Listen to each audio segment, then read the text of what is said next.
Hi,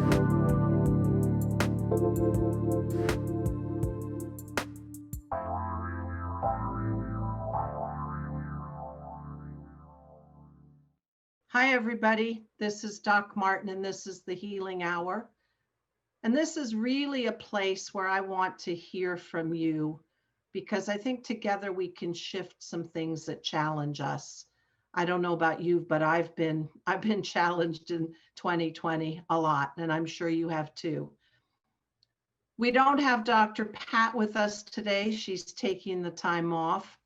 And so I'll try to keep this going. Usually she's such a good partner. I can throw things at her and I always get back something wise and wonderful. So just a reminder, please, let's use this time. If I can help you with anything that ails you, call in 1-800-930-2819. So we're coming to the end of what has probably, at least in my lifetime, been the most difficult year. And years don't always change their energy just because it happens to be December 31st or January 1st. But I do think we are changing the energy because at the solstice, we're going to have some planetary configurations that are very new and very powerful. A conjunction between Jupiter and Saturn. And I confess I am not an astrologer. So there are those of you who know this much better than I. But I think we're going to see a shift and we're going to start to be able to be expansive again. So I want to take a minute for us to really reflect. We have done a good job this year. We have held it together when the truth is it was really hard to do. I know that I found it challenging financially. I found it challenging from a health perspective because for me, having my family come, for example, for Thanksgiving and Christmas dinners is a big deal. It's where I put on the spread, and that's not having that was very, very difficult at Thanksgiving. And I'm lucky enough that I live in rural Pennsylvania, so I have beauty all around me. And I've been able to get outside and I've been able to take walks around the lake with the dogs. And how about you? Thank goodness for our pets and our furry companions, or maybe those of you who have feathered companions. That's really, really helped to be able just to tune in, kind of bring myself to their level, get out of my head and all the worries of what's going on in the world. And, oh my gosh, this, oh my gosh, that. And they let me breathe. They let me just get down to something as good as a snooze on the couch. They remind me of the basics. And how many of you got a new pet this year? I understand that the adoption rate for dogs out of the different shelters all across the country was skyrocketing. And I personally find my dogs very healing in their energy, very grounding, which is what you need when the winds are coming at you from all directions, tossing you and turning you. There's also been a challenge for many about having to hold on to your sobriety. I don't drink alcohol mostly because I get a headache or I get acid reflux, but I'll have to tell you, I've been thinking about at the end of days now coming home and thinking about getting a drink. And I'm not against it morally or philosophically. I don't like it in my patients when I see it go overboard. But the idea that I've been pushed to that point, that's kind of where I'm coming from, is it's taken a lot of resilience, taken a lot of hanging on to the bare basics, holding tight when everything has been chaotic. And I was hoping that politically things would calm down. I'm not sure they have, but regardless, I just want to say this year of 2020 has been one for me of hunkering down, and probably for you too. Probably another thing that's been a challenge for you is how many of you have sat and made your whole day be about Zoom? Um, I have a job when I go to the clinic. I'm actually interacting with people. Granted, I have a mask on, my personal protective gear on. I have the anxiety of dealing with the patients in case one of them is one of those asymptomatic COVID carriers. How do I keep my staff safe? How do I make sure we're all safe? So that's anxiety, but I don't have to sit in front of Zoom. And that's got to be a challenge, especially for kids trying to get their schooling done when they don't have the interaction of their classmates. So today is about talking about where we've come from, how we've come through it, how we've adapted. And again, if you have anything you'd like to share, even if you want to hear me tell you, wow, you did a really good job, call us 1-800-930-2819. Or you can type in on Facebook, as we're running live on Facebook right now, and we will get your question or your comment. And I have Kellen and Benny with me today, and they will, and Livia in the background, and they'll pass that on to me. And I'd love to hear how you've managed. So let's talk. Just stop for a minute. I said talk, but let's not talk. Let's be quiet for 1 minute and just recognize what a good job we've done. What a good job we've done getting through this. And we're going to take a short break. And when we come back, I want to talk more about resilience, because that's the component, that's the characteristic that we have had to bring forward. It takes courage, it takes stamina, it takes endurance. But I think resilience and the toughness that that indicates is a big deal. And we should talk about how good we were at it this year. So let's just take a short break, come back and talk a little bit about resilience, and then move forward. So we'll be back in just a second.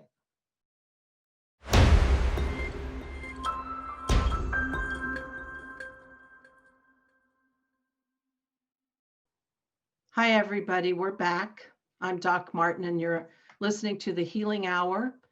And I just want to remind you, if you care to share or ask a question, please call 1-800-930-2819 or type in on our Facebook comments. We're live on Facebook. And we're talking today about resilience and resolutions. And I really want to have us and focus on resilience, because we've done such a good job of that this year. And those of you who have listened to me before might know that I'm a physician, but I'm also an energy healer. So I want to talk about resilience in this next segment. And then I want to do some energetics and kind of lead you in a guided meditation to reflect on how your energy field maintained its resilience and to keep going, because we still have some ups and downs ahead. But resilience is tough, and resilience is renewable, and resilience recovers quickly. And resilience is everything we've had to dig in and pull out to get through so far in 2020, between financial, political, medical, as in the COVID virus. We've had to really deal with a lot of challenges.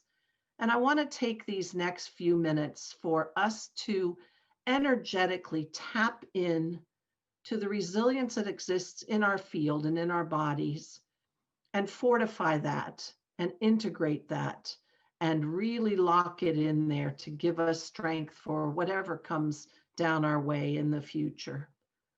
So we're just going to stop now. For the talking will be me leading you. And Benny and Kellen, if we go a little over, we just take the next break late, doesn't matter. So if everybody wants to just take a minute, and please, if you're driving, don't do this. But let's just close our eyes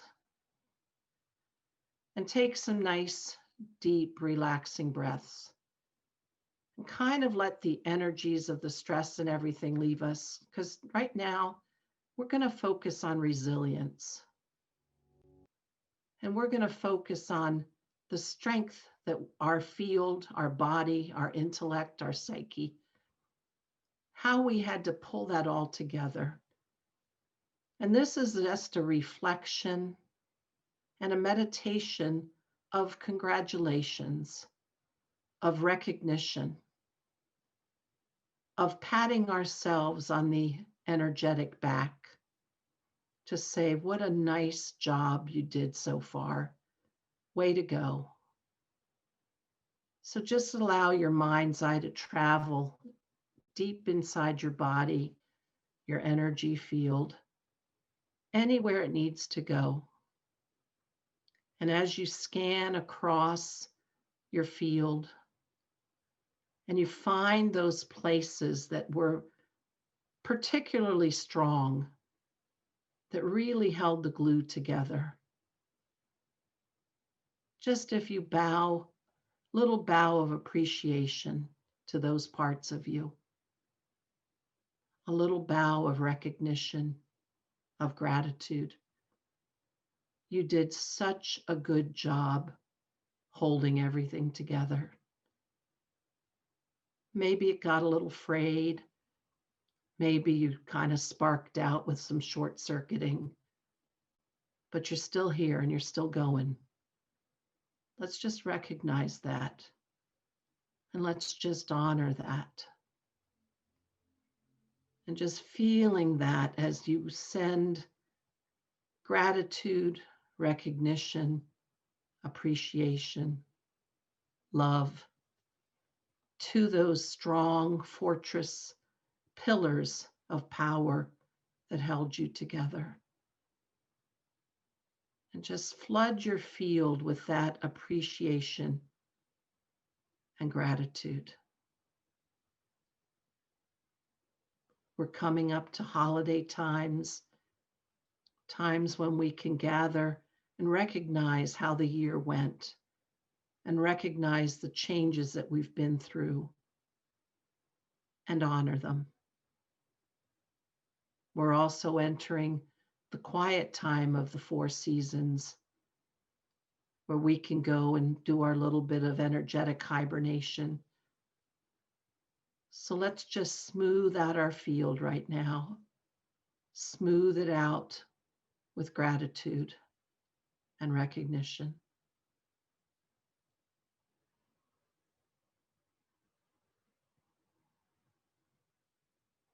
It's as if you're taking an energetic bow,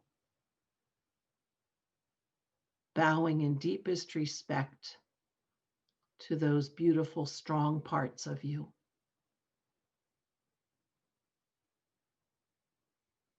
Just allow that to integrate for a moment.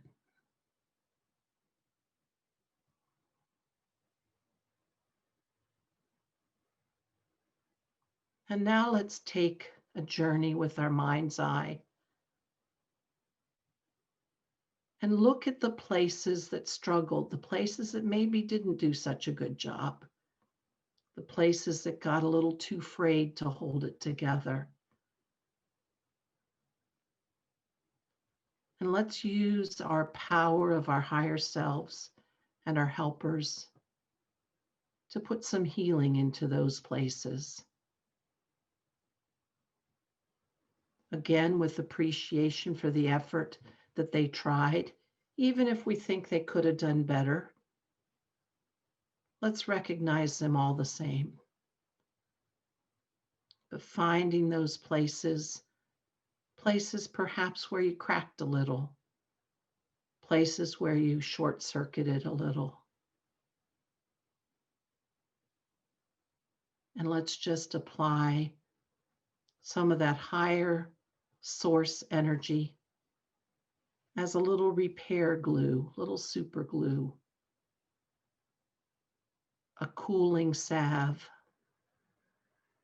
a healing balm. Let's just wipe those places where things are raw and apply the poultice of forgiveness, of appreciation, of love.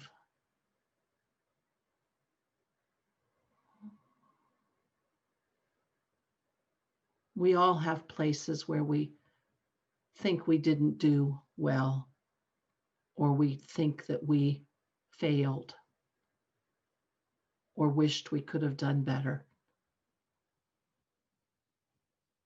Let's just throw the salve and the bandages of this appreciation and love and healing power over those places. And rather than have disappointment or anger or irritation push them separate from the rest of our field, bring them in. Bring them in. Accept them back into the fold, however flawed part of you might think they are. Bring those pieces back in. These are pieces that tried their best to help you hold together. And it was a hard job. So healing, appreciation, and respect for the good effort. And let us apply this divine source of elevated vibrational energy. The Caro Indians in Peru call this Sami, S-A-M-I. Let's apply this Sami to elevate all those places that struggled and to seal in fortitude and rejuvenation, to bring back an even greater level of resilience. So looking through on your mind's eye, dusting all those raw places, helping them heal back up and help them restore to the full power that your entire field is capable of. And just let that flow over you. Feel that Sami of high vibrational energy coat you.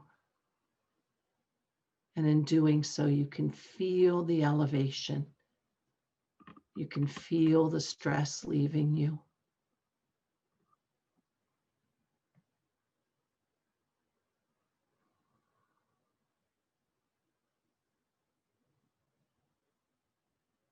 We're allowing the divine source to restore us and to rejuvenate us.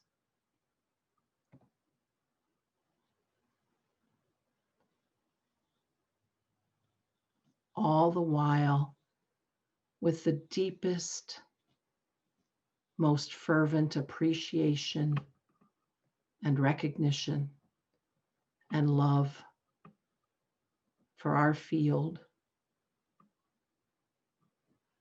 for this energetic configuration that each individual has,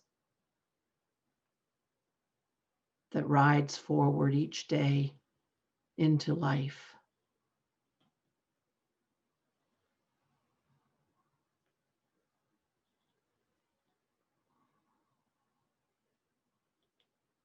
And one last minute, seeing the golden bubble around you as we restoring your field, shining it up, energizing it up,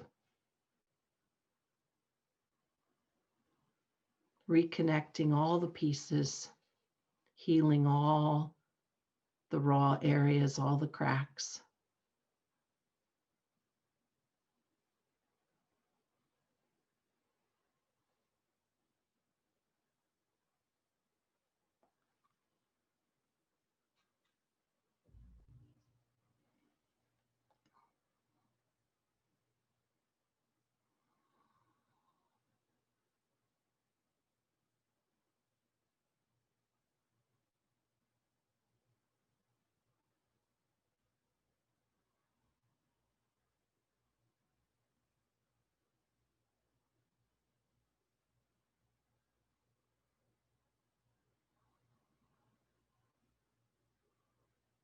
And as you look at yourself as a higher divine observer, just bow to yourself. You did such a good job. You were strong beyond belief, resilient beyond compare. You did it. You made it through one of the hardest times in any of our lives. You did a good job. Pat yourselves on the back. And as you gently come back to this time and this place, take a few moments to come back gently. And we're going to take a break. And when we come back, we'll talk about moving forward with our new visions. So gently take your time, take a minute or two to bring yourself back, and we'll be back after the break.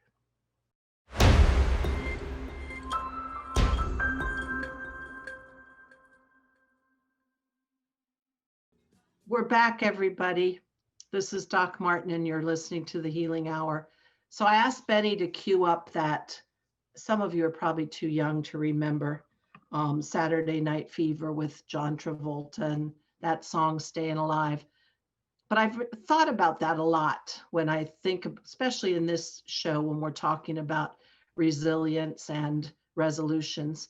And we did it. We stayed alive through this horrible, terrible year.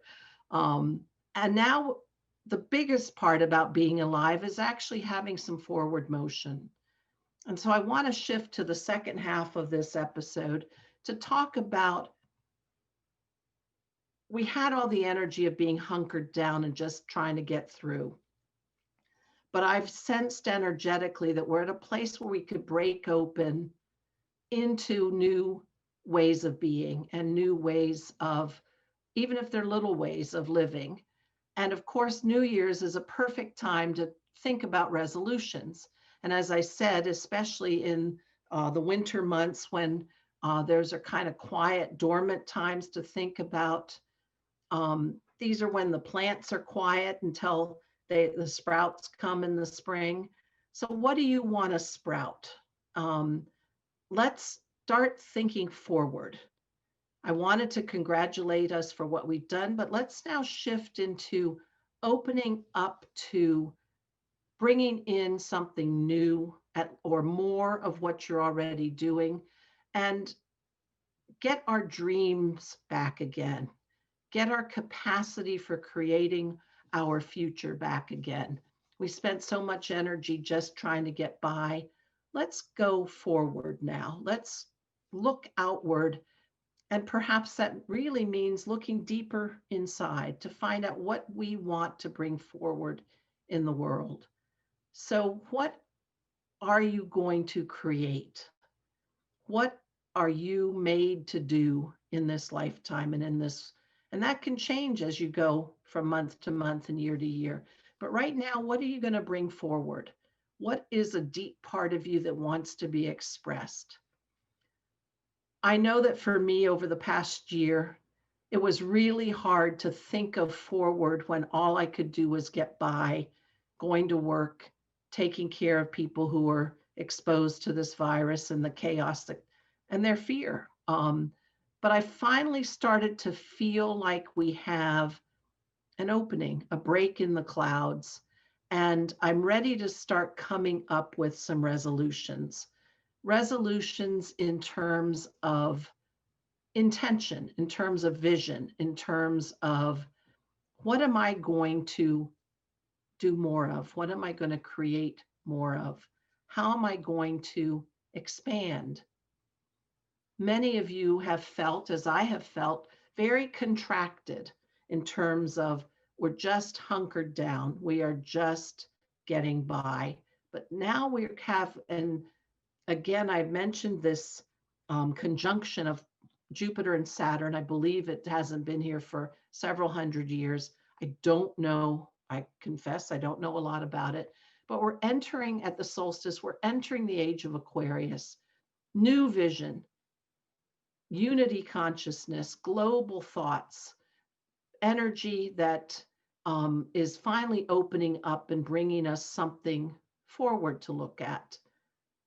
So I want you guys to think about, what do you dream about? What would you really like to accomplish? What would you like to try, even if you're not great at it? Um, do you want to try some painting? Do you want to write something? Do you want to start um, having a home bakery? What is it that you want to do, and what would you like to bring forward? Now's the time to start daydreaming, and even dreaming more than just a daydream, and bring that forward, because those are the energies that we need right now to move our planetary evolution forward. The chaos is part of our evolution. Unfortunately, it's painful. But out of that chaos, we can create and bring forward new ways of being. And I think if we dream it, we can make it happen. So now's the time for us to think about our forward motion. What do we really want out there? What do we want to bring forward? One of the things that I've learned recently, and I'll just share this thought with you, I haven't quite figured it out, but one of my teachers, Dr. Patrice Fields, who's very powerful, energetic worker, and she said that we are moving away from looking at our lives as a karmic loop. I'm using my words, not hers, and living by archetypes. Are you seen as the healer? Are you seen mostly as the mother? Are you seen as the warrior? Those things are not really what's going to propel our energy field and our psyches along, but rather, are we in alignment? Are we in flow alignment with the life force? I want you to think about that for a minute, because that's kind of a big new thought. We are energetically in a big evolution. The galaxy, the planet, we as a species, the species around us.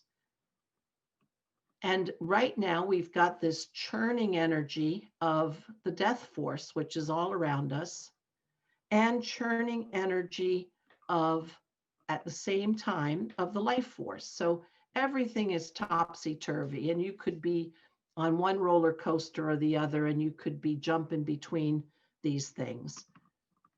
But now the thoughts are that we should align our energy field, and therefore our dreams, our creations, with the life force. So are you in flow? And I've had to reflect on this a lot for myself. Every decision I make, if I'm going to choose an action, does it feel alive? Does it feel big? Does it feel joyful? That is flow alignment, getting in that beauty of being in sync with the life force. It's no longer about our duty, what we had to do, and what we think that we were put on the earth to create or finish a karmic loop. We're stepping beyond that. So this is about, am I in flow with the life force? And if it does not rejuvenate you, if it does not elevate you, then perhaps you ought to think about doing something differently. Are you instead responding to what I consider a push from behind, duty, what your parents expected of you, what your job expects of you, what you think you should do, what you think you were put on earth to complete this karmic loop? But we should be shifting now into, how do we step forward in everything that we create and have it be in flow alignment, alignment with the life force. Now be clear about that when you tell your energy fields to align, to be clear that you are aligning with the life force, because the whole craziness of the world, you could easily hook up with the death force right now. And I'm not trying to be melodramatic, but there are a lot of things, institutions, cultures, people, things that are fading away, things that will no longer exist. You don't want to join up with that unless you've decided it's your time, but it's a whole nother story. Instead, let's do alignment with the life force. And then all your decisions should come from that place of, does this promote life? Joyful inside of me? Does it make me feel alive? Does it add to forward motion of the world?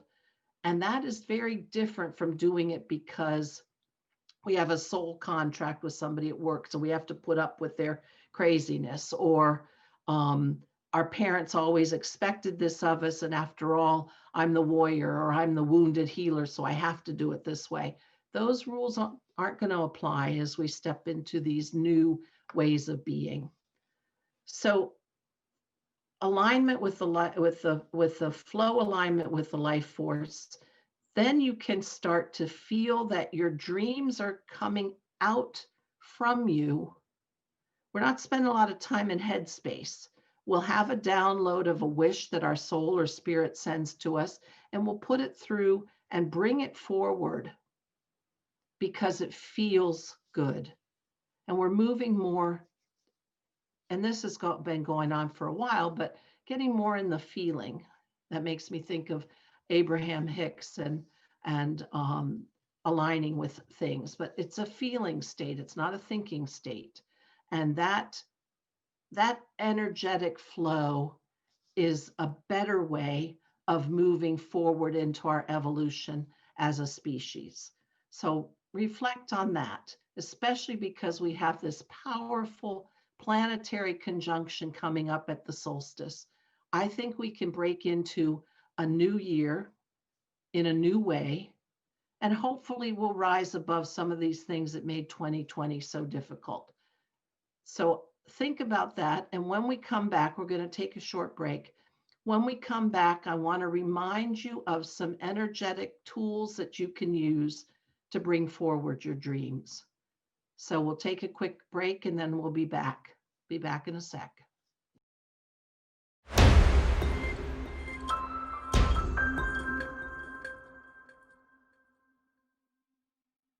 Hi, everybody. We're back. I'm Doc Martin. This is the Healing Hour. And we're just going to wrap up the talk today about our resilience and now our resolutions. And I want to give you some helpful hints on how to get back into dreaming your future, especially when a lot of us, our energy has all been about just making it through, trying to hold it together. But let's talk about how to get back to dreaming, how to get back to finding that visioning place that allows you to say, what if, or, ooh, maybe I'll do that, and not be limited. I, for one, have felt pretty contracted this year. So for me, I'm excited to try to get to a place where I can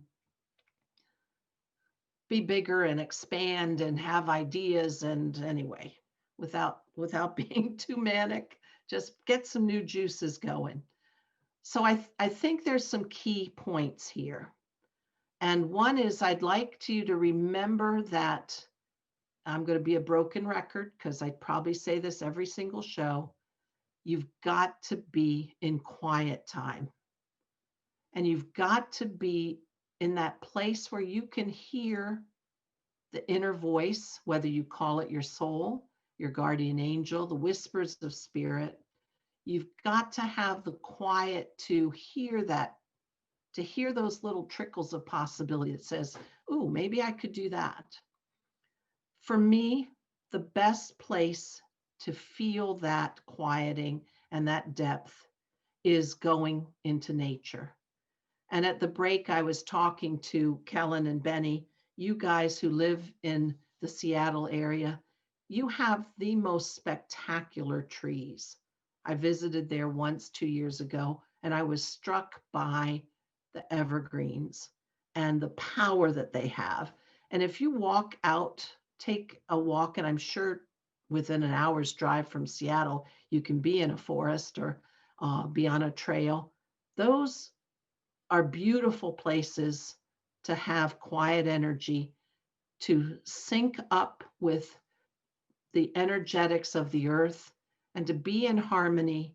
And in harmony is where you let yourself go into dream time. And you don't have to be asleep to have dream time, although dreams happen a lot in our sleep when we can get out of our human mind.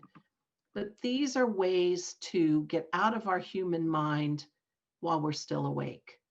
And that means quiet, that jibber jabber, be somewhere peaceful. For me, nature works all the time. Um, Kellen was also reminding me that you've got the Puget Sound and you've got Wales, and there's so many places that you can connect in and quiet your jibber jabber. And so that quieting is a key component for accessing the energetics of dreaming again. The other is shifting perspective. And this process of shifting perspective is how you deal with all kinds of challenges and for looking forward. So we look at everything that's right in front of us in the literal world. Oh my golly, my car has a flat tire. Oh gosh, I've got to pack the lunch before I go to work. Then we try to shift it. Well, what about this challenge? Can we see a spiritual answer here? So forcing yourself with the discipline to get out of, oh, this hurt, all of the literal world concerns and get into the spiritual. And I don't know if you guys remember years ago when Dr. Wayne Dyer wrote the book, There's a Spiritual Solution to Every Problem. That's a very good book, by the way. And once you shift it to the spiritual and you can see it differently, then you end up actually seeing possibilities that you didn't see before. It's as if you were in a room with four walls, all closed in. And then all of a sudden you shift your perspective and you can actually see where there's the place where you can push open the window. So changing over to the spiritual, and then you turn it over to the energetic. And that's when your soul is in charge, your soul and spirit. So turning that over allows the quieting of the human mind and allows that percolation of those rare things that you might not have thought were possible because you're so locked into your day-to-day human walk on the earth. And then the other things I think that are very powerful to do that is when you set aside time, and yes, quiet time, but actually making it a little bit more special. So making it a sacred place that you're about to enter into these thoughts. So however you want to claim a place, actually location, or claim a time, even if you're sitting at your desk at work, if you say, okay, I'm now going to designate this, boom, sacred time, just that changing the construct shifts the energy. So use sacred space, and that space could be time. You declare it sacred and allow yourself the freedom inside of it to let ideas percolate through. And the other thing that I really love is bringing in ritual. Now, for me, ritual does something that I'm sure it does for other people, but it gets me out of my head and it puts me into thinking about the steps of the ritual. And then that sort of allows the softening of other areas to come through. So for me, ritual is calling what I learned when I was a student in the Four Winds in the shamanic training. I call the directions. So I call the south, the west, the north, the east, Mother Earth below, Father Sky above. And just that repetition every time I'm about to enter sacred space by having this ritual. I also happen to have, anytime I'm sitting down to vision about something that I want, a deeper flow of spirit talking to me, I happen to have my medicine bear. He's a Zuni fetish bear, that I've had for a long time, but I sit and I put my hand on him. Now, that for me is a little ritual. I do that, I put my hand on him. Create your own ritual that allows you to say, I am now entering. And it's a vibrational shift, because once you create that ritual, you've sort of started the vortex where you're in the space connecting to spirit. So center yourself, use nature. Nature is so powerful. Use it as your ally. Use it to help you cultivate the space to find your dreams. Shift your perspective out of the literal into the spiritual and then to the energetic. And use sacred space and whatever ritual you want to use. Do you have a crystal? Do you want to sit with a flower? Do you want to focus on a photo of a lotus leaf and make yourself breathe several times? Whatever you choose to do. But that repetition and that setting the ritual will add to the power of your space, because you're also telling spirit, this is that special time. So let's move into 2021. Very appreciative of our resilience, and we're not going to give that up. We still have that. But stepping into our resolutions, which are our dreams, stepping in for forward action. I know you guys can do it. You've done it so far, so let's keep going. Let's dream our world into something we really want. Have happy holidays and a very good new year, and I'll see you in January. Thank you for being here.